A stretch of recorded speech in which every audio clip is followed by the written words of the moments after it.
Hi there, it's Doris, your golf diva, and welcome to the Traveling Golf Diva podcast. Today, we're headed to Gleneagles Country Club in Delray Beach, Florida, which was established in 1984 by 6 of the greatest legends of golf: Gay Brewer, Billy Casper, Doug Ford, Bob Copley, Doug Sanders, and Sam Snead. And today, we are excited. We have the Director of Golf, Joe DeMino. Hello, divas and gents, and welcome to the Traveling Golf Diva podcast, where golf meets travel, lifestyle, and unforgettable adventures. Here's your host, Doris Muscarella. Without further ado, I'd like to introduce our Director of Golf, Joe DeMino. Doris, always a pleasure spending time with you and, being able to kind of highlight this great place, Gleneagles Country Club, with you. Wonderful. I want you to give me a little bit about your background. My background started, my dad was a PGA member for almost 70 years as a golf professional, and we kind of, following his footsteps, I've been with the PGA for looking at about 30 years as a PGA member, originally from Rochester, New York. Our family owned and operated a golf course up there I came down here permanently, but we were there for over 20 years. And Wow.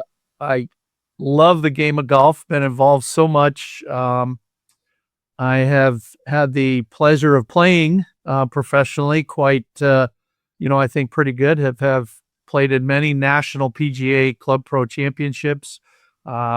Still have 5 course records, and I'm at the 15 hole-in-ones right now. So I'm Oh, wow. yeah, I love it. I love it. And being able to be with the people is one of my main, that's the biggest thing for me. I know, they say that Gleneagles Country Club is a resort lifestyle, and the golf courses are spectacular. I know one of them won an award. Can you tell me a little bit more about that? We have our 2 golf courses. We have our Legends golf course and we have our Victory golf course. The Legends golf course was redone in 2011. That one is a little bit more of length and gives you a little bit more meat playing. Kip Schulteis did a fabulous job, the architect, when he redid that. Kip just also redid our Victory golf course. The Victory golf course, a little bit less yardage, but it has much more precision of the shots that you make. So you have 2 different types of golf courses, which is great. So you don't feel like you're playing the same thing, whether it's one or the other. You get 2 different tastes every time you tee it up, whether it's at the Victory or the Legends. And we have 13 sets of tees.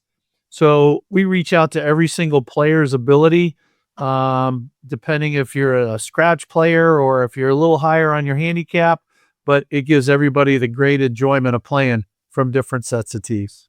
So the Victory course is fairly new, correct? Yes, the Victory course was redone. We are looking at 3 years ago now that Kip Schulteis also redid it and really made a beautiful footprint out there.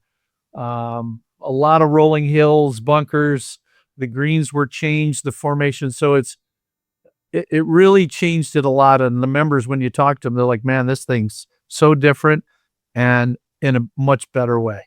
Is it true that it has more water holes, what the members call them, water holes, than the Legends? It does. It has, and that's where that little shorter in distance, but target golf is more involved over there for some forced carries. They actually took some of the areas that had a lot more, and they gave it a little bit more kind of member-friendly type of shot. So you didn't feel like every single shot was trying to force carry water. But we still have we have 5 par 3s over there that are great. The 14th hole is an island green. And it gives you everything you want to play on the Victory. It's great. And the Legends is more challenging, correct? The Legend is, yes. The Legend is more challenging. It's a little bit longer. The championship tee goes all the way back to 7,100 yards. Wow. So, it'll give you everything, and then moving it up, it gives, our regular players who want to play a little bit shorter. It's still, the greens have got big square footage. We are in the process this May because golf courses over time, the greens have a tendency to what they call encroachment. They get a little smaller. So we're going to do this May. We're going to redo the greens and the tees and get them back to the original design. So we'll increase that square footage on those, which every golf course needs to after that certain period of time over, 10, 15 years. And so that's what we're looking to do. And we'll be ready. We'll do that May, and we'll be ready and playing back on it in November. That's what's so great about it. And our director of golf course maintenance is fabulous. He does such a wonderful job. I've seen the courses. They're absolutely gorgeous. And you do have a par T, where you play par 3. Yes, ma'am. We have. That's a great one. When we were redoing the Victory Golf Course, one of the ideas was we initiated a par 3 course within the 18-hole golf course. And what that means is it has its own tee boxes. It has its own slope and rating. So we do play over there time to time. We'll play an event. We'll play a couples event. We'll play, some of the guys go over and play a little skins match over there. And we'll have our 9-hole ladies or our 12-hole ladies will also utilize the par 3 course. So it is a great addition. So really we have 3 golf courses here. Yeah, that's awesome. And I saw that you got an award on Palm Beach for outstanding golf course. That's impressive. It really is. And I'm going to, I have next to me, I have a great young lady, Kristen Lariah, who I'd like her to talk about that because she is really the one that drove very hard for this and worked on it and got this club to be able to get that award. And it is a special award to be, to receive that. And I know when we were there all together, when they yelled and they gave it out, boy, we were pretty excited. That's amazing. And I saw you were also in a spread in Golf Central magazine, 2 pages of the golf courses. So Gleneagles is outstanding. We have definitely made a footprint in Palm Beach County. I'll tell you that much. And people know right now we're actually having our men's 2-day member guest, which is a new event for our club. And we have many, many guests that are from all various clubs, whether from out of state or within the county. And they were extremely impressed yesterday for practice rounds. And today we're doing, the usual, we do 3 matches, 9-hole matches, and then 2 more. We've got food, we've got drinks, we've got golf, and they are extremely impressed and surprised by the conditions and of the property itself. And the day's absolutely gorgeous. No, it's so nice.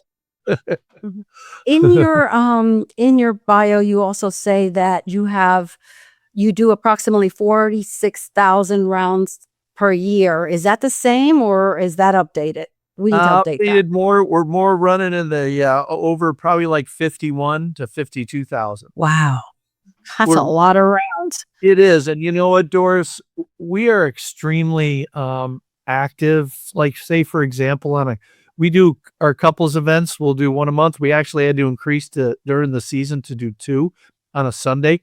We'll do 270 players in a couples. We'll do 6-ums. And some people say, wow, we'll be out there all day. We play in under 4 hours. It moves along that. We do a 9 and dine. We'll have the last one we just did, we had 188 players. The ladies had their Solheim Cup. We had over 80 in our 18-holers. Wow. We have a 9-hole ladies. We have a 12-hole ladies league that we have over 60 ladies in that. The men's league will average 125, 130 players on a Wednesday morning. So it's a great, busy club when it comes to golf. And we'll fill your day every day if you want to play golf every day. We'll have something for you to do. Absolutely. And you also have some big tournaments for charities, especially the Play for Pink. Tell me a little bit about that. Play for Pink is, we started a few years back to do on Monday, on February 2nd, we'll have the men. The men will have, in fact, they are sold out. They have 44 foursomes to raise money to Play for Pink. It's fabulous. And then on Tuesday, when we do the ladies, we will have between all the different leagues, we'll have 250 ladies will play golf. They'll play in 6-ums. We have a new thing that we added last year. We do a helicopter ball drop that we raise money and with pink golf balls out on the driving range before they play. And then they turn around and have a luncheon of over 300, right? 350 ladies. It is a special day for all of us, and it has been very successful for what we do and what the ladies do, their committees for Play for Pink. It's wonderful. That is great. And then we also they added in October, we also added another event, another couples event that we added a couple of years now that is also another huge fundraiser to add for our Play for Pink. So I want to add to that as well. I know, and you have other charities that you've had, like the sheriff's event, the police officers, the veterans. I mean, it's just amazing all the community events that you have and giving back. So if another PGA professional is listening to you and wants to get a hold of you, how can they contact you? Listen, there's Joe DeMino, DEMINO at Gleneagles.cc is the greatest way to get a hold of me. And listen, I'll be more than happy to, and have done and helped out many fellow professionals on some of the charities that we do, whether it is Play for Pink, whether it's our appreciation day for the police department, the PBSO, and our first responders and firefighters. That is a huge day that we do once a year that they come and have lunch from the club, takes care of them. We do a color guard. We have a young lady sings from FAU, and they go out and just enjoy the day and play golf. And we take care of all of them for that day from the Gleneagles members who do a fabulous job on that. And we've been doing that now because of COVID, but we've done it for 13 years. We also do an event that we do, Project Gift, which is for our veterans. And we do that around the holiday time. And I know I'd like Kristen to go into that because she has really steamrolled that to where we now help, whether it's 5 or 6 families that the club raises money and gives them gifts to help them out during these challenging times for them. So that is huge. That is very special to us. That is amazing. So compared to your history and everything, give me 3 things that sets the golf course. Now, you've played all over the world and as a PGA professional. What sets Gleneagles golf courses apart from all the other country clubs or golf courses? I think one thing I'm going to do is definitely say that our membership is awesome. I want to add that in there. Our membership they are so, everybody's like one big family. And that's why the participation levels and everything is so great. It's just great, the camaraderie that they have every day. I think, like I said, the Legend is a great challenge of golf. Kip did a fabulous job. And then, once again, you go to the Victory when it was just renovated. I mean, it gives you everything you want. The South Florida PGA is always asked that if we will host an event for the golf professionals. And we try to get them in, but unfortunately, we're always so busy, So they want to play here. We've hosted before, and for them to come here, they just love it. We've added GPS to our carts, which has really helped. It's a great addition to our golf experience. And I think another thing, when you have this many players and your pace of play works very well, we also help the members when they have groups. We'll help them with their tee times. We help our members get involved in groups. A new member comes and doesn't know anybody. We sit down with them and say, listen, how do you play? So we put them in with the right group of players. And it's amazing how all of a sudden they've created friendships in a very short time. And that's what's pretty cool about this place. Absolutely. And do they have to wait for tee times? What's the process for tee times? Say you're in a group, like we have different groups, and we'll help put their tee times in. That's what we do. We'll make sure that you get fit in a group, and all you do 3 days out, you'll see the tee sheet, and you'll see your name on the tee sheet. So to try to get a tee time for yourself, we help take care of that. And it's if you like to play early or late, we'll sit with them and make sure that they're not worried about getting a tee time and playing golf. And we get them into these groups. That's what's cool. Thank you. Thank you, Joe. You're amazing. I'm really impressed with Gleneagles, and thank you for your time and for being on the podcast. It's always a pleasure and anytime. And I look forward to sharing any information, what we do as successful as this club is, to any of the fellow professionals. Thank you so much. Thank you to my Golf Divas for listening. Subscribe and follow us on our social media. And until next time, hit 'em straight. Thank you. Thanks for listening to the Traveling Golf Diva podcast. Be sure to subscribe, share, and follow. Find the Diva on Facebook at The Traveling Golf Diva and on Instagram at The Golf Diva. And be sure to visit the TravelingGolfDivaPodcast.com for more inspiration. See you next time.